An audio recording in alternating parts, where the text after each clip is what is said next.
चीन का हिमायती बनकर, लेकिन कैसे डब्ल्यूएचओ अपने आप को पोर्ट्रे कर रहा है वो देख लीजिए। चीन का हिमायती बनकर सामने आया डब्ल्यूएचओ, आंकड़े देने के लिए मजबूर नहीं कर सकता चीन को, डब्ल्यूएचओ ने कहा। डब्ल्यूएचओ के इमरजेंसी प्लानिंग के जो डायरेक्टर हैं वो इस बात को स्वीकार कर रहे हैं कि हम उसको मजबूर नहीं कर सकते।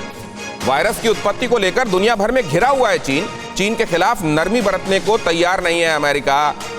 जैसी जांच करनी चाहिए चीन नहीं करने दे रहा, अमेरिका ने यह बात स्पष्ट रूप से कह दी है। लेकिन सवाल यह है कि डब्ल्यूएचओ, जिसका निर्माण ही इसीलिए किया गया था कि हमारे पास, विश्व के पास एक ऐसी संस्था हो जो दुनिया भर के लोगों में स्वास्थ्य को कैसे बेहतर बनाना चाहिए, उनके स्वास्थ्य की सुरक्षा कैसे होनी चाहिए, इसलिए बनाई गई थी 1948 में यह संस्था, क्या वो अपनी जिम्मेदारी निभा रही है या जिनपिंग के एजेंट के तौर पर काम कर रही है? हम ये बात क्यों कह रहे हैं, जरा उसकी तरफ देखिए। डब्ल्यूएचओ में क्या जिनपिंग का एजेंट है, यह सवाल क्यों उठ रहा है? क्योंकि देखिए, वहां की वैक्सीन सिनोफार्म, डब्ल्यूएचओ की मंजूरी का ठप्पा उस पर बड़ी आसानी से लग जाता है। वहां की वैक्सीन सिनोवैक, बड़ी आसानी से डब्ल्यूएचओ उसमें अपना ठप्पा मार देता है। लेकिन जब हिंदुस्तान की वैक्सीन, कोवैक्सीन, जिसका लोहा माना जा रहा है, यह कहा जा रहा है कि डेडलीस्ट जो अभी तक स्ट्रेन मिले हैं उनके खिलाफ भी यह वैक्सीन कारगर है, उस पर डब्ल्यूएचओ बड़ी आसानी से ठप्पा नहीं मार रहा है। 90% डॉक्यूमेंट दिए जा चुके हैं, उसके बावजूद बड़ी उसके अंदर हिचक है कि हम इसको कैसे मंजूरी दें। भारत बायोटेक ने 90% दस्तावेज उसको जमा करा दिए हैं और यह भी कहा है कि हम जल्दी ही बाकी दस्तावेज दे देंगे। टीके के आपात इस्तेमाल के लिए मंजूरी मांगी। डब्ल्यूएचओ ने कहा और ज्यादा जानकारी हमको चाहिए होगी। 19 अप्रैल को ही एक्सप्रेशन ऑफ इंटरेस्ट पेश किया था। डब्ल्यूएचओ ने आपात मंजूरी के लिए और दस्तावेज मांग लिए। जून में भारत बायोटेक डब्ल्यूएचओ को और जानकारी देने वाला है। उसके बाद सितंबर के आसपास तक हो सकता है डब्ल्यूएचओ अपनी कृपा दृष्टि कोवैक्सीन पर डाले। लेकिन सिनोफार्म पर जितनी जल्दी या चीन की दूसरी वैक्सीन पर जितनी जल्दी ये सब कृपा बरसी, उसकी कोई खास वजह है क्या? डब्ल्यूएचओ और चीन के बीच में साठगांठ है क्या? यह इसलिए भी कहा जा रहा है कि ताइवान ने डब्ल्यूएचओ को कोरोना पर आगाह किया था बहुत पहले कि इस पर निगाह रखिएगा। डब्ल्यूएचओ ने ताइवान की वार्निंग को खारिज कर दिया था। चीन की 3 लैब्स में कोरोना जीनोम सीक्वेंसिंग की बात छिपाई गई। चीन ने जनवरी 2020 तक डेटा डब्ल्यूएचओ से साझा नहीं किया। डेटा लीक होने पर भी डब्ल्यूएचओ एक्शन में नहीं आया। डब्ल्यूएचओ ने कहा कि कोरोना का ह्यूमन टू ह्यूमन ट्रांसमिशन होने का आधार ही नहीं। 23 जनवरी 2020 को डब्ल्यूएचओ ने कहा कि यातायात पर पाबंदी की कोई आवश्यकता नहीं है और 4000 लोगों की मौत के बाद डब्ल्यूएचओ ने कोरोना को महामारी माना था। डब्ल्यूएचओ ने कहा वुहान लैब से कोरोना वायरस लीक होने की संभावना बिल्कुल भी नहीं। और आपको यह भी बता दें कि जब महामारी डिक्लेयर नहीं किया था डब्ल्यूएचओ ने, उसके पहले चीन की सेना ने वैक्सीन के लिए, कोरोना की वैक्सीन के लिए पेटेंट को लेकर आवेदन कर दिया था।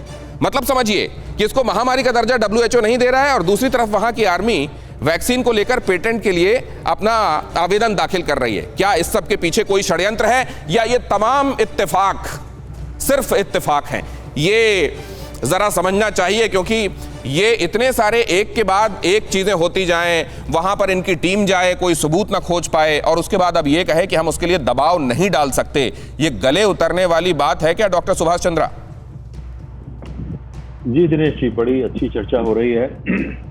देखिए, जब से अमेरिका के प्रेसिडेंट जो बाइडेन ने ये मुहिम जारी की है कि हमको 90 दिन के अंदर जवाब चाहिए कि क्या ये वायरस नेचुरल ओरिजिन था या ये ह्यूमन मेड वायरस है। और आपने जैसे चर्चा की, डब्ल्यूएचओ के जो ऑब्जर्वर हैं, जब वो चाइना में डॉक्यूमेंट्स के ऑब्जर्वेशन के लिए गए तो वहाँ की बहुत फेमस एक लेडी साइंटिस्ट हैं, शी ज़ेंगली, जिनको बैट वुमन के नाम से जानते हैं, जो इस पर सारा काम करती है, उन्होंने डाटा साझा करने से मना कर दिया।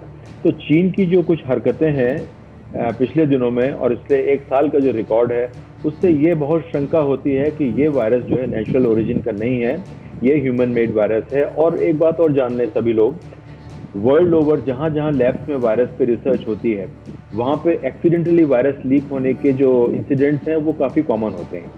ये कहना मुश्किल होगा कि ये किसी कॉन्स्पिरेसी के तहत लीक किया गया या एक्सीडेंटली लीक हुआ है, लेकिन चीन को ये मानना पड़ेगा कि ये वायरस वहाँ से लीक हुआ है, वुहान की वायरोलॉजी लैब से लीक हुआ है। पहले उनकी थ्योरी थी, उनका एक्सप्लेनेशन था कि हमसे कोई 15-20 किलोमीटर दूर एक सी फूड मार्केट या वेट मार्केट है, वहाँ से इसका ओरिजिन हुआ है। और जो हमारे अपने साइंटिस्ट हैं, जो पूना के सीकर्स हैं, उन्होंने ये जाहिर किया है कि 2012 में 8 साल पहले एक जो इंसिडेंट हुआ था, जो कि वहाँ से 1500 किलोमीटर दूर कॉपर माइंस हैं मोजियांग में, साउथ ऑफ चाइना में। वहां पे जो 6 माइनर्स को कॉपर माइंस में भेजा गया और वहां जाके उनको क्लासिकली जैसी इलनेस, मुझे नहीं लगता सुभाष, डॉक्टर सुभाष, कि पूरी दुनिया में चीन के अलावा किसी को भी रत्ती भर इस पर संदेह होगा कि ये वायरस कारस्तानी है चीन में, चीन की कारस्तानी है दुनिया में अपना प्रभाव और फैलाने के लिए। लेकिन मैं एक बात ये समझना चाहता हूं कि जहां पर आग लगने के पहले आग बुझाने की बाल्टियां तैयार कर ली गई थीं, वहां पर और किस तरीके के संदेह, किस तरीके के सबूत को जुटाने में असमर्थता दिखा रहा है डब्ल्यूएचओ, जरा ये भी मैं सतीश साहब समझना चाहता हूं। क्योंकि अगर एंटनी ब्लिंकन क्या कह रहे हैं कि अगर आपको प्रॉब्लम पता नहीं चलेगी तो प्रॉब्लम सॉल्व कैसे कीजिएगा, और प्रॉब्लम पता करने के लिए तो डब्ल्यूएचओ जिम्मेदार है। सतीश जी। नमस्कार। देखिए, जैसा आप बता रहे थे, देखिए चाइना का 4 एक्सपेंशनिस्ट पॉलिसी है। एक तो टेरिटरी की एक्सपेंशनिस्ट, हम लोग जानते हैं कि चाइना अपने नेबर में करता है, दूसरा इकोनॉमी, तीसरा कल्चर, चौथा इंस्टीट्यूशनल है। तो चाइना डब्ल्यूएचओ जैसे इंस्टीट्यूशन को भी अब नष्ट करने में लगा हुआ है। और देखिए, डब्ल्यूएचओ जो कह रही थी कि उनकी टीम गई है और उनको सबूत नहीं मिले, उसमें 2 बात आपको जाननी बहुत इंपॉर्टेंट है। पहली बात कि डब्ल्यूएचओ की जो 15 या 16 मेंबर की टीम थे, उसमें 3 ऐसे लोग थे जिनका चाइना से बहुत क्लोज कनेक्शन है, जिन्होंने चाइना के वायरस के इस लेबोरेटरी में उनका काम का कनेक्शन है। पहली बात। दूसरी बात, डब्ल्यूएचओ कह रहा है कि हमें इंपॉर्टेंट पेशेंट के डेटा नहीं मिले। जो फर्स्ट पेशेंट के डेटा उनको चाहिए थे, जो चाइना में जब ये वुहान में जब ये वायरस लीक हुआ, तो उस समय जो पेशेंट सिक हुए थे, वो डेटा बहुत इंपॉर्टेंट था। अब देखिए वो डेटा क्यों नहीं मिल रहा है। और सर, सबसे बड़ी बात तो ये है कि किसी भी तरह का इन्वेस्टिगेशन क्या गुनहगार के रहमो करम पर होगा? क्या गुनहगार चाहेगा कि उसका इन्वेस्टिगेशन हो? और अगर वो रहमो करम करेगा तब उसके बाद इन्वेस्टिगेशन हो पाएगा। अशोक सज्जनहार साहब, मैं ये समझना चाहता हूं कि अमेरिका अगर $56 करोड़ देता है मदद के तौर पर, ब्रिटेन देता है उसके बाद सबसे बड़ा मददगार वो है इसमें, जो मेंबरशिप फीस और जो उनको खुद की तरफ से डोनेट जितना करना चाहिए उस हिसाब से। चीन का नंबर बहुत पीछे आता है, करीब $18 करोड़ के हिसाब से वो मदद करता है इसमें डब्ल्यूएचओ में। किस तरीके से इसने सेटिंग कर ली है डब्ल्यूएचओ में? देखिए, मैं इसमें 2 चीजें कहूंगा दिनेश जी। एक तो ये, जो अगर चीन के पास कुछ छुपाने के लिए नहीं होता तो जो भी वो डेटा है वो एकदम सामने उसको लेकर आ जाता, क्योंकि उसको ये प्रूव करना होता जो ये मैं बिल्कुल निर्दोष हूं, मेरे यहां से जो कुछ है, चाहे वेट मार्केट हो, कहीं से हमारी कोई गलती नहीं है, तो पूरे डेटा को शेयर कर देता डब्ल्यूएचओ के साथ और सबके साथ। दूसरी बात, आपका जो प्रश्न है, जो कैसे उसने ऐसा ये कंट्रोल किया हुआ है, जैसे इन्होंने बताया हमारे एक पैनलिस्ट ने, वो इंस्टीट्यूशनल कंट्रोल भी बहुत कर रहा है। जो यूनाइटेड नेशंस की एजेंसीज अगर आप देखिए, 14 अगर इंटरनेशनल एजेंसीज हैं तो उसमें 4 एजेंसीज पर चीन के लोग वहां पर बैठे हुए। और आपको मालूम है, जब वो इंटरनेशनल सिविल सर्वेंट है तो वैसा नहीं काम करते हैं, वो चीन देश के लिए काम करते हैं। परंतु डब्ल्यूएचओ में डॉक्टर टेड्रोस जो हैं, वो देखिए, उनका जब इलेक्शन हुआ 2017 में, तो वो चीन की सहायता से उनका इलेक्शन हुआ है, क्योंकि उनके विरुद्ध किसी और कैंडिडेट को खड़ा किया गया था अमेरिका ने, परंतु चीन ने पूरा अपना इनको सपोर्ट दिया है। और इसीलिए वो बिल्कुल ही अपने को मानते हैं, जो बहुत ही कृतज्ञ हैं। इसीलिए आपको मालूम होगा, चीन वो गए थे पिछले साल जनवरी में, जनवरी 27-28 को, वो बिल्कुल कुछ नहीं, जो चीन उनको बताता है, ये डेटा है, ये ऐसे हुआ है, वो उसको पूरी तरीके से मान लेते हैं। कोई तो मुझे लगता है सर कि डोनाल्ड ट्रंप को कई मामलों में लोग कहते हैं कि देखिए, इस तरीके से सरकारें नहीं चलाई जाती, वर्ल्ड डिप्लोमेसी नहीं चलती, but he was up front, और वो इस मामले में कहने में कोई संकोच नहीं करते थे। और ये मैं जरा, क्योंकि मिलिट्री इंटेलिजेंस वो सब जानती है जो दुनिया में चल रहा होता है, लेकिन सतह पर नहीं आता। मैं लेफ्टिनेंट जनरल शंकर प्रसाद साहब के पास आऊं, उससे पहले मैं सिवाज साहब के पास एक क्विक रिएक्शन लेना चाहता हूं। सिवाज साहब, एक बार ये बताइए कि ये क्या दुनिया से अब छिपा रह गया? और दूसरा, चीन की धरती में, टेरिटरी में जाकर आप कोई जांच करेंगे, कर पाएंगे? इसमें किसको गलत माना जाए? क्या डब्ल्यूएचओ इनएफिशिएंट है, या वही कृतज्ञ हो गया है, नमक का हक अदा कर रहा है, या फिर चीन नहीं करने देगा, भेज दीजिए आप जिसको भी भेजना है वहां? देखो, दोनों बातें हैं। एक तो चीन नहीं करने देगा जो वो नहीं चाहता, मगर डब्ल्यूएचओ भी, क्योंकि वो एक प्रकार से बिका हुआ है, चीन के ऊपर वो इन्वेस्टिगेट नहीं की। ये देखो, 2-3 बातें बहुत इंपॉर्टेंट है दिनेश।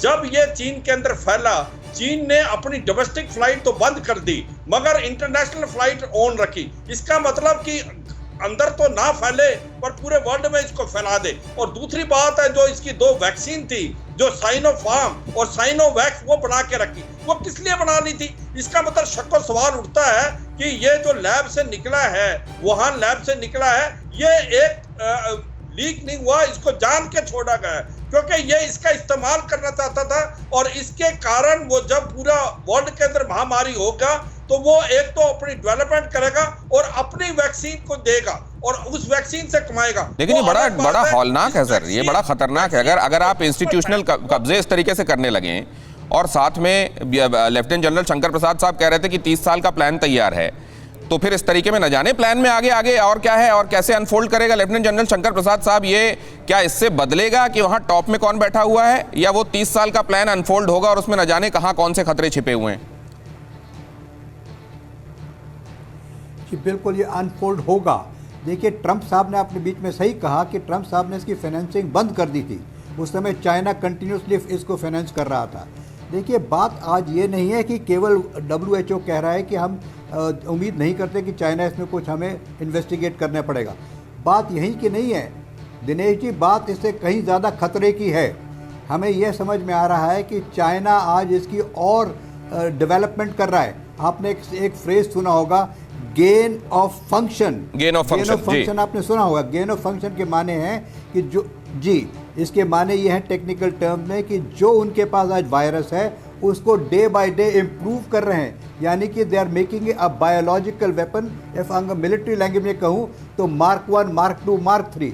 अब जिस तरह से पहले एक एरिया वेपन की तरह से इस्तेमाल हुआ था, slowly and steadily they are going to make it into a target specific virus, यानी कि वो छोटी छोटी जगह में जैसे कि मिसाइल जाता है या कोई इम्प्रोवाइज डिवाइस जाती है, उस तरह से अटैक करेगा।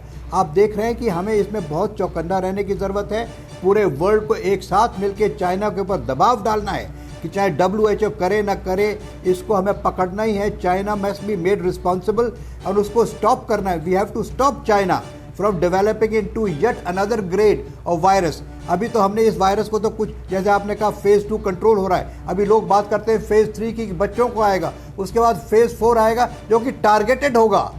And targeted is the worst thing. अगर आप ये बात जो बता रहे हैं सर बच्चों के संदर्भ में, अब सबसे बड़ा डर यही है लेफ्टिनेंट जनरल शंकर प्रसाद साहब। आ रहा हूं आपके पास, दोबारा आऊंगा। परवाह देश की, सोमवार से शुक्रवार रात 10 बजे TV9 भारतवर्ष पर।